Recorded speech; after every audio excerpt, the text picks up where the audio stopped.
saakay subaxdii hore waxaan ku kalahanay dab ka kacay magaalada Muqdisho isgoyska Banaadir ilaa iyo Digfar jidka u dhaxeeya oo runtii aajidadka ugu saxmadda badan xagga ganacsiga ayaan saaka ku kalahanay runtiina waxaan indhaheena aan ku soo aragnay waa wax aad iyo aad looga xumaado oo aad isleedahay meeshan maxaa ka dhacay dhulgariir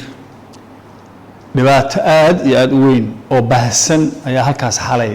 ilaa saakay dadaal fara badan oo ay sameeyeen dabdamiska gobolka Banaadir iyo dabdamiska Hormuud oo runtii abaal weyn ay u hayaan ganacsatada Soomaaliya rugta ganacsiga dadaalkii ay halkaa ka geysteen oo wixii ay awoodeen ay ummadaas hantidooda intay badbaadi kareen ay badbaadiyeen hayeeshee haddaad tagto jidkaas waxaad arki doontaa haba yaraatee dhibaatada gaartay waa dhibaatadii ugu weyneed abid ee magaalada Muqdisho ka dhacday xagga dabka guud ahaan dukaamada halkaa ku yaalay iyo ganacsiga halkaa ku yaalay waa ay baaba'een waxaana aad iyo aad runtii indhaheena aan ku soo aragnay dadkii ganacsigaas iska lahaa oo meeshii dukaankooda ku yaalay meel cidla ah fadhiya ama hal baakad ama hal gasaxad oo u harayna ay ka ilaashanayaan dad raba inay ka faa'iideystaan oo ay xatooyo halkaa ka geystaan hase yeeshee booliiska Soomaaliyeed ayaa aad iyo aad runtii u gacan qabanaya kan ilaalinaya inay dhibaatadaas ay dhacdo waxaan aad iyo aad isugu daynay inaan indhaheena ku soo qiyaasno wixii meeshaas hanti ku baaba'ay hantiduna waa dhowr nooc hantida ugu daran waxa ay tahay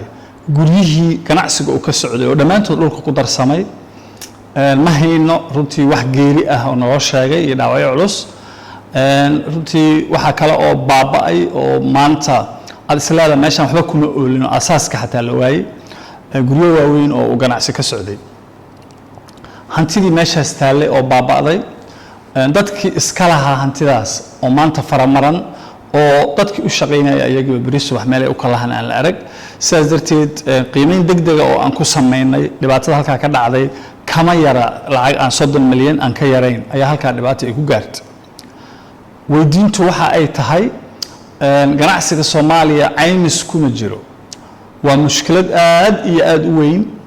oo 10 sano ee u dambeysay ganacsatada Soomaaliya aan kala hadlaynay oo ah in ay ganacsatadu u baraarugaan in ay galaan hantidooda ay geliyaan caymis waayo oo kaliya xataa ma ahan in inta leeg ay baaba'do in caymiska markaas oo wax taray xataa wuxuu caymisku wax ka taraa hadaa khasaartid xataa caymisku waxba ka taraa oo aad khasaaro la cadeyn karo aad ula tagtid shirkadaha caymiska ee magaalada ka furan waxaan rabnaa magaca rugta ganacsiga Soomaaliyeed anoo ku hadlaaya rugta ganacsiga Soomaaliyeed magaceeda ahna agaasimihi guud ee rugta ganacsiga Soomaaliyeed aad iyo aad baan waxaan uga xunnahay dhibaatadii ka dhacday halkaas waxaan ummadda Soomaaliyeed ka codsanaynaa dadka Soomaaliyeed aan caymiska lahayn waxa caymis u ah dhaqankooda caymis u ah Soomaalidu dhaqanka ay isku caymidaa nin shalay haystay lacag u fara badan business balaaran ayaa maanta gacmo maran qof guri ku lahaa halkaa oo gurigiisa kira loogu jiray oo ganacsi loogu jiray ayaa gurigiisa maanta dhulka uu ku darsamo oo baaba'ay dadka waxay u jeedaan ganacsiga gubtay kaliya laakiin guryaha ijaarka loogu jiray halkaa ku yaalay 80% waa ay burbureen waana ay baaba'een sidaa darteed magaca rugta ganacsiga annagoo ku hadlayna waxaan aad iyo aad uga xunnaa wixii meeshaas dhacay waxaan rabnaa ummadda Soomaaliyeed ee ganacsatada guud ahaan inay isaga yimaadaan kana fakaraan war haday dhibaatadaani dhacdo maxaa hal ah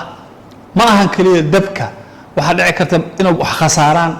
waxa dhici karta wad ogeedin hadda ka hor maraakiib baabadaha ku maartay runtii dagaaya oo hantidii ay ku baaba'aysa halkaas dhibaatooyin fara badan ganacsiga mar walba ku imaan kara caalamka horumaray iyo kan horumaraya iyo kuwa anaga la midka intaba sadar dadka soo inay ka fakaraan la rabaa sidii ay isu caymin lahaayeen oo ay hantidooda marka ay wax gaarto